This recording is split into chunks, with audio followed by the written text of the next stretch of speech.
আসসালামু আলাইকুম। আমরা আগে দুইটা ভিডিওতে দেখেছি প্রথমে কিভাবে ব্যাচ তৈরি করতে হয়, এরপরে আমরা ব্যাচ তৈরি করেছি এবং কিভাবে স্টুডেন্ট অ্যাড করতে হয়, যেটার মাধ্যমে আমরা আপনাকে দেখিয়েছিলাম যে স্টুডেন্ট অ্যাড করার সময় শুধু ব্যাচ সিলেক্ট করতে হবে এবং স্টুডেন্টের নাম আর ফোন নাম্বার এই তিনটা ইনফরমেশন দিলেই কাজ শেষ, ঠিক আছে।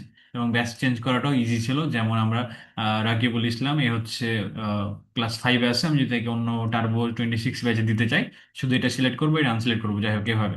তো আমরা আজকে ভিডিওতে দেখবো যে আমি আমার প্রতিষ্ঠানের লোগো বা ইনফরমেশন কিভাবে আপডেট করতে পারি।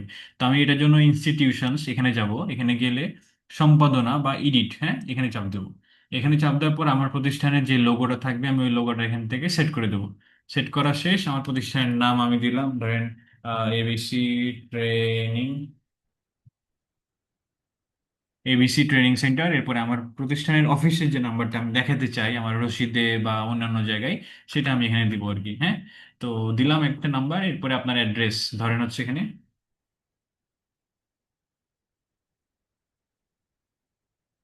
আমি ডিটেলসে দিলাম না, কিন্তু আপনি আপনার মানে বেশি ডিটেলসে দিয়ে রাখবেন আর কি। এখানে আপনার যেটা এক্সাক্ট অ্যাড্রেস, যেটা দেখলে অডিয়েন্স চিনতে পারবে, সেটা দিবেন। এরপরে আমরা চাপলাম সংরক্ষণ করুন।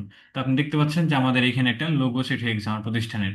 আর এই ইনফরমেশনগুলোই কিন্তু আমাদের অ্যাকচুয়ালি কাজে লাগবে আমরা যখন রসিদ প্রিন্ট করাবো ওই সময়, ঠিক আছে। তো এটা খুবই ইম্পর্টেন্ট, আমরা যেন যদি প্রফেশনাল রসিদ প্রিন্ট করাতে চাই সেক্ষেত্রে আমরা যেন এই জিনিসটা অবশ্যই অবশ্যই ফিল আপ করে দিই ঠিকভাবে।